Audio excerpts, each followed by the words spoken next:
Bagaimana wanita yang seimbang itu akan membawa kesejahteraan. Biasa kita dengar, wanita itu sebahagian daripada masyarakat dan sebahagian lagi dari masyarakat itu dilahirkan oleh wanita. Jadi keseluruhannya wanita. Itu dahsyat. Bunyinya macam dunia ni wanita yang punya. Okay. Tapi maksud saya kat sini adalah peranan wanita itu besar dan wanita itu harus mempunyai keseimbangan untuk memastikan kesejahteraan. Penting kedudukan wanita itu. Okay? Saya ambil contoh satu, mungkin kisah ini kisah yang biasa kita dengar.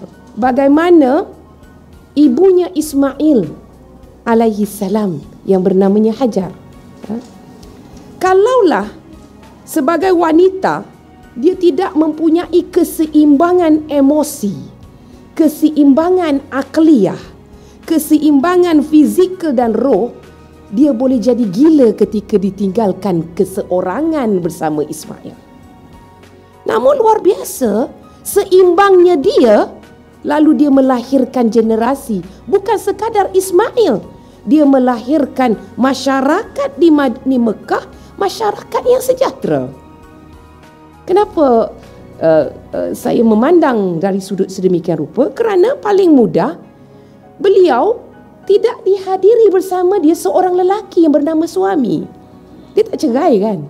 Dia bukan bercerai. Tetapi suami dia berkhidmat jauh. Yang datangnya kalau ikut pandangan ulama, dia jumpa Ismail tu tak lebih daripada 5 kali. Tapi bagaimana dia membentuk pribadi anak ketika Nabi Ibrahim datang menziarahi beliau. Ketika Nabi Ibrahim datang, malam tu tidur, besok mimpi nak sembelih. Luar biasanya pribadi wanita ini mendidik seorang anak yang berkata tak pernah kita cakap ayah baru datang satu hari nak sembelih aku. Ini bapa apa? Tak menunaikan hak macam-macam kan? Kita boleh je menghujah dengan pelbagai hujah. Namun luar biasa wanita ini, Hajar ini mendidik anak sehingga anaknya menjadi anak yang taat kepada ayah walaupun tanpa kehadiran ayah. Kerana dia mempunyai keseimbangan emosi, kerana dia mempunyai keseimbangan akliyah, kerana dia mempunyai keseimbangan fizikal, kerana dia mampu mendidik anak dia, menyara anak dia tanpa kehadiran seorang suami. Ya. Jadi ini kalau kita lihat satu contohlah yang saya rasa bagus kita ambil contoh kaum wanita. Sebenarnya kalau saya rasa bukan hanya wanita Islam sahaja, ia sebenarnya kalau kisah Hajar itu bukan umat Muhammad saja kan, iaitu umat-umat yang terdahulu. Ini pribadi-pribadi contoh bagaimana wanita harus mempunyai, melengkapkan diri dari segi ilmu, tingkatkan keimanan, visi yang jelas, lalu dia akan menjadi tunggak atau menjadi kita kata yang sebahagian wanita tu dia adalah sebahagian masyarakat dan sebahagian lagi dia melahirkan masyarakat yang luar biasa. Kita lihat satu contoh yang lebih dekat dengan kita, ataupun kalau kita kata dalam realiti sekarang, iaitu kepimpinan sebagai negarawan, iaitu Ratu Sabah. Ratu Sabah ini kalau kita lihat kepribadian beliau juga luar biasa. Kerana wanita ini mempunyai keistimewaan apabila dia seimbang, ia mempunyai kewibawaan, dia boleh mewujudkan kesejahteraan, malah dia boleh menjadi suara bijaksana dalam masyarakat kerana wanita lebih cakna kepada suasana harmoni dan adil dalam masyarakat secara semula jadi. Ni kalau nak cerita binatang, analoginya binatang, kalau kita lihat, kalau anak kita tanya, ni kalau ada anak yang tanya, mak, kenapa mak garang bandingan ayah? Ni kalau mak garang daripada ayah lah. Kalau ayah lebih garang, lain cerita dia punya analoginya. Jadi kalau kita buat satu analogi, contohnya kalau ibu ayam itu kenapa dia lebih garang bila dia bertelur dan dia ada anak kecil, anak ayam? Kenapa? Sebab sifat keibuan dan naluri itu menjaga anak dia lebih tinggi banding dengan bapa ayam tadi. Oh, bapa ayam bunyi tak sedap. Maaf, bukan maksudnya bapa ayam yang kita jadikan peribahasa dan sebagainya. Begitu juga dengan kucing. Kan? Kucing dia jadi garang. Selagi dia rasa anak dia tak selamat, dia akan pindahkan anak dia. Betul tak? Itu fitrah yang Allah beri, keibuan itu penting. Kerana dia lebih merasakan, akan fikir tentang keselamatan dan keharmonian berbanding kita kata, bukan kata orang lelaki tak ada, tapi dia lebih merasakan perkara tersebut. Ini digambarkan dalam surah An-Naml ayat 30 hingga 34. Apabila Ratu Sabak menerima surat daripada Nabi Sulaiman alaihi salam, dia tidak memberi jawapan terus, sebaliknya mengumpulkan para menteri kabinet untuk buat meeting tergempar Dewan Parlimen Ratu Sabak lah. Okay. Lalu ketika dia bertanya kepada pembesar dia ni, surat Nabi Sulaiman, ternyata lelaki yang jadi menteri ni, jawapan dia apa?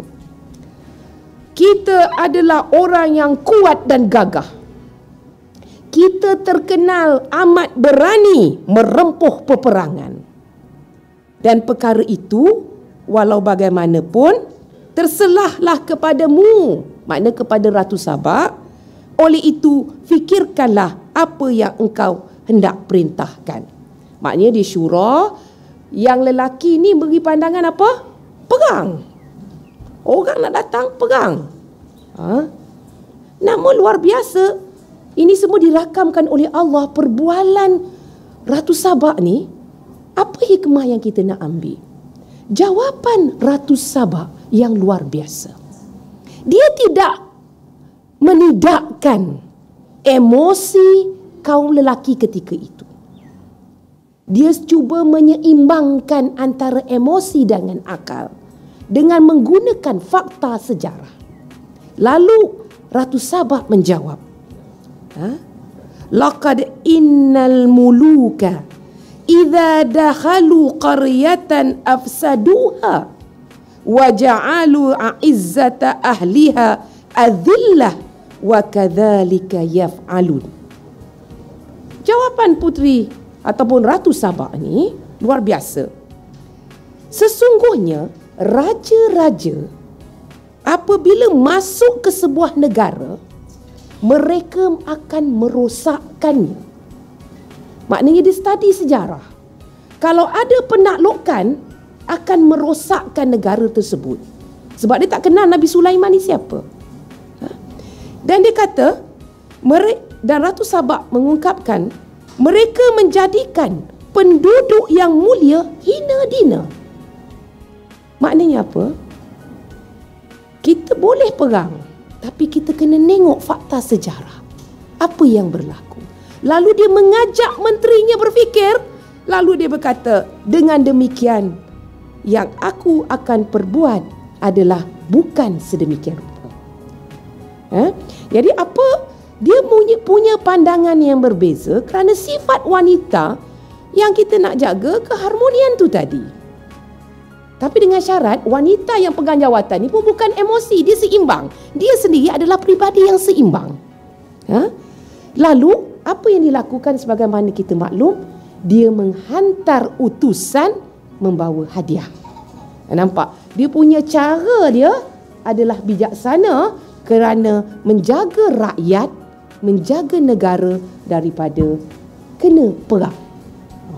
Jadi itu kalau kita lihat, mungkin kita dah biasa dengar, tapi kita tidak melihat sejauh mana seimbangnya, bagaimana kebijaksanaan Ratu Sabak sehingga dia mampu mengawal emosi dan akliah para menterinya.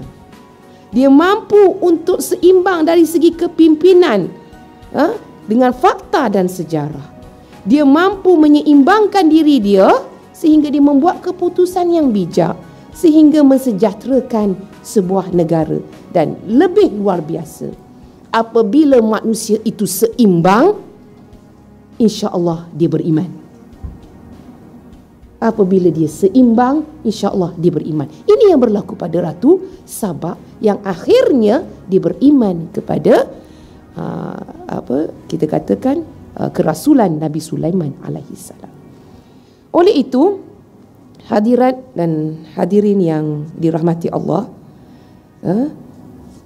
apa yang harus kita perhatikan sekali lagi, maka ketika kita meletakkan penegasan, saya nak menegaskan bahawa ketika kita meletakkan piagam wanita Islam, kita telah mengambil kira apa yang dimaksudkan keseimbangan.